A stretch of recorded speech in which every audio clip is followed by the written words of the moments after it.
اس وقت جو electronic system دنیا کے سامنے ہے اس سے بڑی آسانی سے ایک دوسرے سے فائدہ اٹھایا جا سکتا ہے. تو اس سسٹم کو مثبت طور پر استعمال کرنا چاہیے اور اس کا فائدہ اٹھانا چاہیے. جو لوگ بھی اس نظام سے خیر کو پھیلانے، سچائی کو پھیلانے، اچھائی کو پھیلانے، نبی رحمت صلی اللہ علیہ وسلم کی شریعت و سنت کو پھیلانے کا کام کر رہے ہیں، وہ بڑا کام کر رہے ہیں اور اس نئی ایجاد کو مفید بنا رہے ہیں. اللہ تعالیٰ ان کے کاموں کو شرف قبولیت بخشے، اقبال عطا فرمائے اور زیادہ سے زیادہ نفع بخش بنائے. مجھے اس وقت آج چونکہ یہ پہلا دن ہے اور پروگرام کی یہ پہلی نشست ہے، تو اس میں ابتدائی اور تمہیدی باتیں عرض کرنے کا مکلف بنایا گیا ہے. میں سمجھتا ہوں کہ یہ جو پروگرام انہوں نے ترتیب دیا ہے ابرار احمد غازی سلمہ نے، اللہ تعالیٰ اس ترتیب کو شرف قبولیت عطا فرمائے اور اس سے زیادہ فائدہ اٹھانے کی توفیق عطا فرمائے. یہ جو 6-7 پروگرام انہوں نے ترتیب دیا ہے، اہم پروگرام ہیں اور موضوعات بھی اہم ہیں. ان موضوعات کو اگر سن لیا جائے گا اور اس پر عمل کرنے کی کوشش کی جائے گی تو یقیناً اس سے نفع ہوگا، فائدہ ہوگا. اپنے گھر کے چھوٹے ممبر، بڑے ممبر، فیملی کے اعزاء رشتہ دار کے ممبروں کو اس سے جوڑنا چاہیے اور فائدہ اٹھانا چاہیے.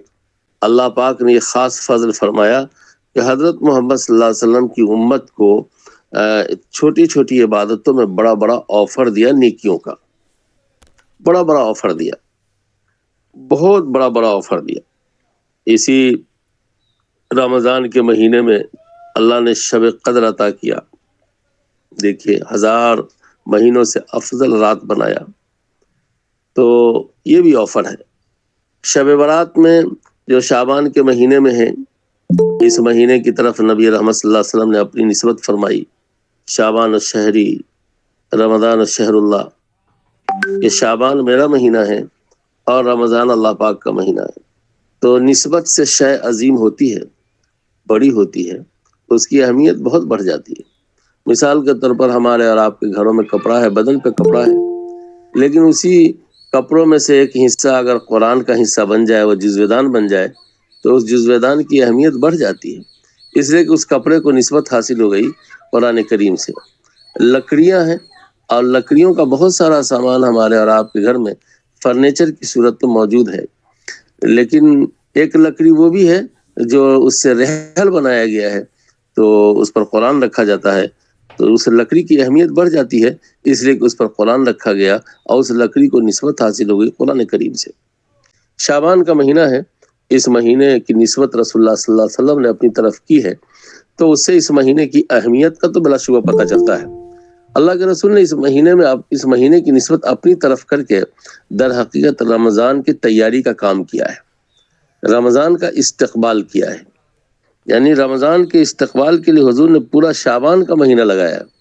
ہمارے آپ کے ملک میں اور پڑوسی ملکوں میں بھی رمضان کا استقبال ہوتا ہے، لیکن رمضان کا استقبال ہوتا ہے بریانی سے، قورمہ سے اور حلووں سے، پوری اور پراٹھے سے اور بڑے بڑے جلسوں سے.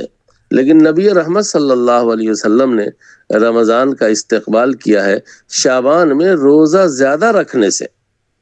رمضان میں نبی رحمت صلی اللہ علیہ وسلم نے شعبان ہی میں رمضان کا استقبال کیا ہے، روزوں کے ذریعے کیا ہے. ہم کو بھی چاہیے تھا کہ ہم اسی طرح استقبال کرتے، کم سے کم ہم شعبان کے اس مہینے میں رمضان کی مصروفیات و مشغولیات کے لیے نظام الاوقات بنا لیتے کہ مجھے کس طرح اپنا کام کرنا ہے، کیسے دکان چلانی ہے، تجارت کرنی ہے، ملازمت کرنی ہے، اور کتنا وقت رمضان میں اللہ کی عبادت کے لیے جس نے ہم کو اور آپ کو پیدا کیا ہے، جو روزی دیتا ہے، آنکھیں دی ہے، پوری باڈی دی ہے، اور یہی باڈی در حقیقت اس کائنات میں سب سے بڑی ہمارے اور آپ کے درمیان پراپرٹی ہے. اس پراپرٹی کا پیدا کرنے والا اللہ ہے، اس کا خالق اللہ ہے، اس کا مالک اللہ ہے، اور اس کو کھلانے پلانے والا اللہ ہے، اور اپنے آپ کو فارغ کر کے رمضان کے حوالے کرنا چاہیے. شعبان کے مہینے میں ایک شب ہے جس کو شب برات کے نام سے دنیا جانتی ہے، اور اس کا تذکرہ بھی ہے، اور حدیث میں شب برات کی فضیلت اور اس کی اہمیت بھی آئی ہے. اس سلسلے میں 3 طرح کے لوگ ہیں ہندوستان میں خاص طور پر. ایک تو وہ ہیں جو سرے سے انکار کرتے ہیں کہ اس کی کوئی اہمیت نہیں ہے، یہ بھی غلط ہے. ایک وہ ہے جو فضیلت کی جگہ پر اور ہدایت کی جگہ پر اور تعلیمات کی جگہ پر وہ رسم و خرافات کو ہی عبادت سمجھتے ہیں، اور اسی کو یہ سمجھتے ہیں کہ یہ در حقیقت شعبان کے مہینے کا حق ادا کرنے جیسا ہے. وہ بھی سرے سے غلط ہے. اور ایک وہ لوگ ہیں کہ جو فضیلت کو بیلنس میں رکھتے ہیں کہ ہم اس کی اہمیت کا، اس کی فضیلت کا انکار نہیں کریں گے، لیکن اس میں تجاوز نہیں کرتے ہیں، اعتدال سے ہیں. تو بہت اچھا ہے اس رات میں، شب برات میں آدمی توفیق ہو نفل پڑھنے کا اہتمام کرے، انفرادی طور پر کرے، اللہ تعالیٰ سے معافی مانگے، انفرادی طور پر مانگے، اور عبادت کرے، انفرادی طور پر کرے. اجتماعی طور پر جمگھٹا لگانے کا کوئی تصور اس رات میں نہیں ہے. اسی طریقے سے اس رات میں جو قبرستان جانے کا عمل ہے، حدیث سے ہے ثابت، رسول اللہ صلی اللہ علیہ وسلم گئے، لیکن حدیث وہ اتنے مضبوط درجے کی نہیں ہے. لیکن اللہ کے رسول تنہا گئے تھے، تو جب نبی کی پیروی کرنی ہے تو تنہا قرآن قبرستان میں جانا چاہیے، یہ اجتماع بنا کر کے نہیں جانا چاہیے. آپ ذرا سوچئے کہ ایک آدمی اگر اکیلے قبرستان جائے گا، تنہا جائے گا، تو وہ جب قبر کی بے بسی کو دیکھے گا اور اپنے ماں باپ کی مٹی میں ہونے کا تصور کرے گا، تو خود اپنے بارے میں بھی خیال ہوگا کہ ایک دن ہم کو اسی قبر میں آنا ہے، اسی مٹی کے اندر آنا ہے. تو دنیا کی زندگی بیلنس والی گزرے گی، ڈس بیلنس نہیں ہوگا. انسان اعتدال سے وقت گزارے گا، اللہ اور اس کے رسول صلی اللہ علیہ وسلم کی ارشادات اور فرمودات کے مطابق زندگی گزارے گا. لیکن جب آدمی بڑے اجتماع کے ساتھ قبرستان جاتا ہے تو شور کرتے ہوئے جاتا ہے اور شور کر کے وہ آتا ہے، اس کا تصور بہرحال اسلام میں اور نبی رحمت صلی اللہ علیہ وسلم کی شریعت میں نہیں. پھر اسی طریقے سے آپ دیکھیں گے ملک بھر میں کہ قبرستان میں بہت چراغاں کیا جاتا ہے، اور یہ کہا جاتا ہے کہ یہ شعبان کا جو مہینہ ہے نا، یہ جو شب برات ہے، یہ مردوں کی ہے. افسوس کی بات ہے، یعنی عقل سے پیدل بات ہے. شریعت کی بات تو جانے دیجئے، عقل کی بات بھی نہیں. اب بھلا بتائیے کہ اگر وہ مردوں کی عید ہے تو مردے کو آپ نے غسل دیا، ان کو آپ نے نیا کپڑا پہنایا، ان کو آپ نے سرما لگایا، ان کو آپ نے عطر لگائی، کہتے ہیں مردوں کی عید ہے. مردوں کی کیا عید ہے بھائی؟ آپ اس پر چراغاں کرتے ہیں اور کیا کیا لائٹنگ کرتے ہیں، ہزاروں لاکھوں کا اسراف فضول خرچی کرتے ہیں. یہ مذہب کی کیا بات ہو سکتی ہے؟ تو عقل کے بھی خلاف بات ہے کہ آپ اوپر میں روشنی کریں اور قبر کے اندر اندھیرا ہے، اس کا کچھ پتہ ہی نہیں، اس کا کچھ علم ہی نہیں. کام تو ایسا کرنا چاہیے کہ مرحومین کی قبر میں روشنی ہو، مرحومین کی قبر کے اندر نور ہو، مرحومین کی قبر جنت کا سینٹر اور مرکز ہو، اور مرحومین کی قبر میں ان کو راحت و رافت ہو. اس کے لیے ان کے لیے دعا ہے، ان کے لیے ایصال ثواب ہے، ان کے لیے اللہ تعالیٰ کی بارگاہ میں بچھنا ہے، اللہ کی بارگاہ میں رونا ہے، اور اللہ سے گزارش کرنی ہے، درخواست کرنی ہے کہ اللہ ہمارے مرحومین کو معاف فرما دے. یہ کیا ہے کہ آپ نے لائٹ جلا دیا، جنریٹر لگا دیا، اور یا خوب قمقمے لگا دیے، اور اس کے بعد سمجھ لیا کہ ہاں مردے کی عید ہو گئی. یہ تو آپ کی عید ہو سکتی ہے، آپ کا جشن ہو سکتا ہے، مردے بیچارے کی کیا جشن ہو. اسی کے ساتھ ساتھ ایک تصور یہ بھی پایا جاتا ہے کہ شب برات میں مردے کی روح گھر پر آتی ہے. ذرا سوچو بھائی میرے، میری بہنوں، ذرا سوچو، غور کرو.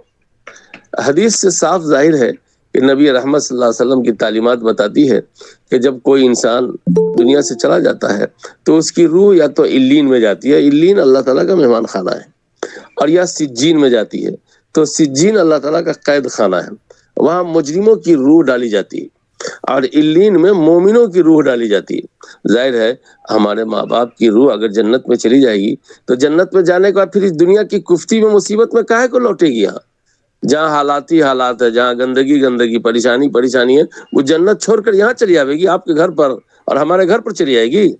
ایک آدمی فرسٹ کلاس سے سفر کرتا ہے اور ایک آدمی جنرل بوگی میں ہوتا ہے اور رشتہ دار ہوتا ہے، لیکن فرسٹ کلاس والا کبھی کسی اسٹیشن پر اتر کر کے نہیں جاتا ہے جنرل والے کو دیکھنے کے لیے. جو روح ہمارے ماں باپ کی، ہمارے بڑے بزرگوں کی، ہمارے مرحومین کی جنت میں ہوگی اور علیین میں ہوگی، وہ روح پھر لوٹ کر کے آئے گی ہمارے آپ کے. اور خدا نہ کرے خدا نہ کرے خدا نہ کرے اگر کسی بد نصیب کی، کم نصیب کی، مجرم کی اگر وہ اللہ کے عتاب کی زد میں آ گیا اور اس کی روح اگر سجین میں ہے، اللہ کے قید خانے میں ہے، تو کیا اللہ تعالیٰ کے قید خانہ کو انڈیا کا قید خانہ سمجھ لیا ہے کہ جب چاہے چورا گنڈے اور ڈاکو چھلانگ لگا کے بھاگا میں؟ اللہ کے قید خانے سے کسی کی مجال نہیں ہے کہ وہ بھاگ کر کے چلا جائے۔ پھر بھلا بتائیے کہ کیسے ایسا ہو سکتا ہے کہ کوئی روح ہمارے آپ کے گھر پر آ جائے؟ یہ تصور سرے سے غلط ہے۔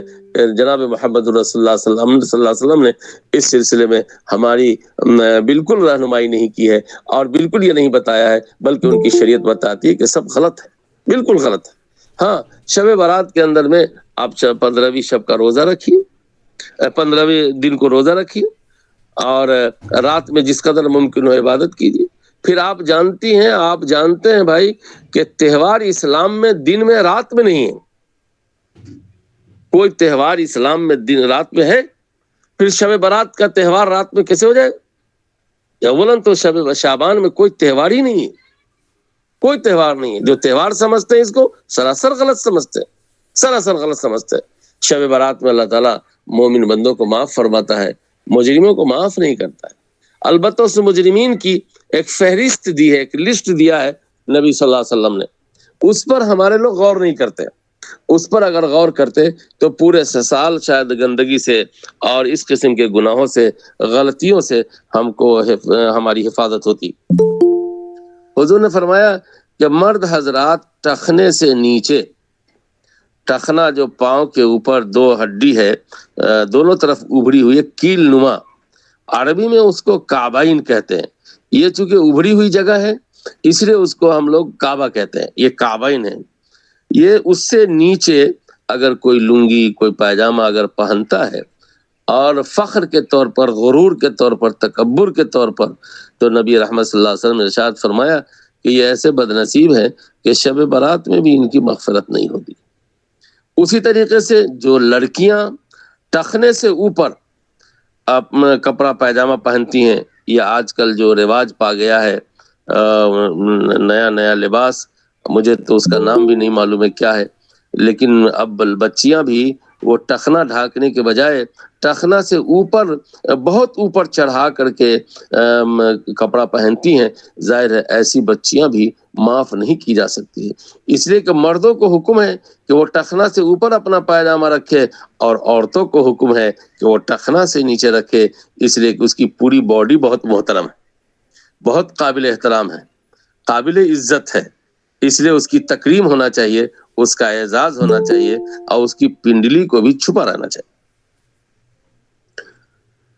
پھر اسی طریقے سے نبی رحمت صلی اللہ علیہ وسلم نے اسی لسٹ میں فرمایا کہ جو ماں باپ کے نافرمان ہیں، اب بھلا بتائیے، آپ بھلا بتائیے کہ ماں باپ کی نافرمانی پر نگاہ نہیں ہے۔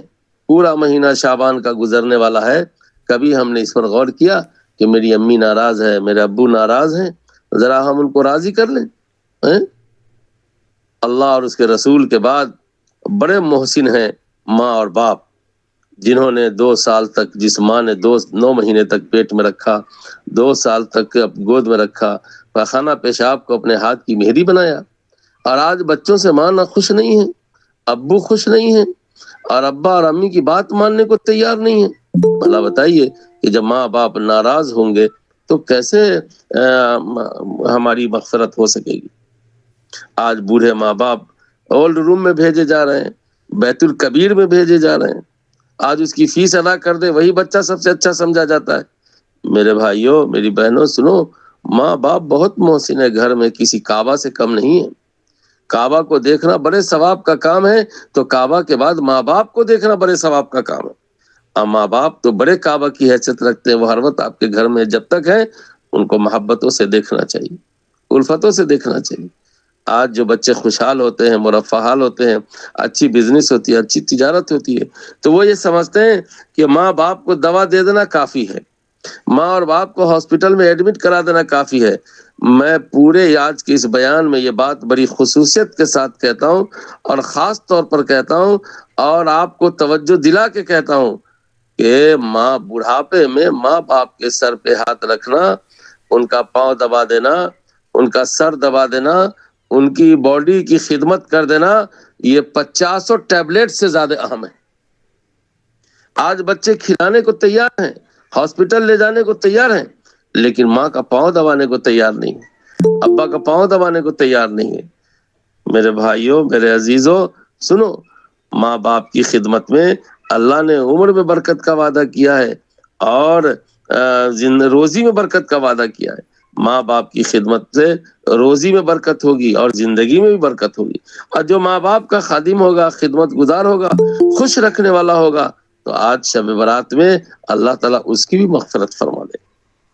اسی طریقے سے رسول اللہ صلی اللہ علیہ وسلم نے جو لسٹ جاری کیا ہے، اس میں ان لوگوں کا ذکر کیا ہے جو شراب پیتے ہیں۔ ظاہر ہے شراب جو ہے وہ تمام برائیوں کی جڑ ہے، تمام خباثتوں کی جڑ ہے، ام الخبائث کہا گیا ہے، اور شراب کا سائیڈ ایفیکٹ اور اس کا رد عمل اللہ کی دی ہوئی پراپرٹی پر ہوتا ہے۔ اور یہ جو باڈی ہے نا ہمارے آپ کی، سر کے بال سے لے کر کے پاؤں کے ناخن تک، یہ جو پوری باڈی ہے، یہ باڈی اللہ کی سب سے بڑی پراپرٹی ہے جو ہم کو اور آپ کو دی ہوئی ہے۔ اس پراپرٹی کے سامنے دنیا کی کسی پراپرٹی کی کوئی حیثیت نہیں ہے۔ یہ پراپرٹی اگر صحت کے ساتھ ہے، تندرستی کے ساتھ ہے، اچھائی کے ساتھ ہے، سچائی کے ساتھ ہے، تو آپ دنیا کی پراپرٹی سے فائدہ اٹھا سکیں گے، ورنہ تو نہیں اٹھا سکیں گے۔ اور شراب اس پراپرٹی کو نقصان پہنچاتا ہے۔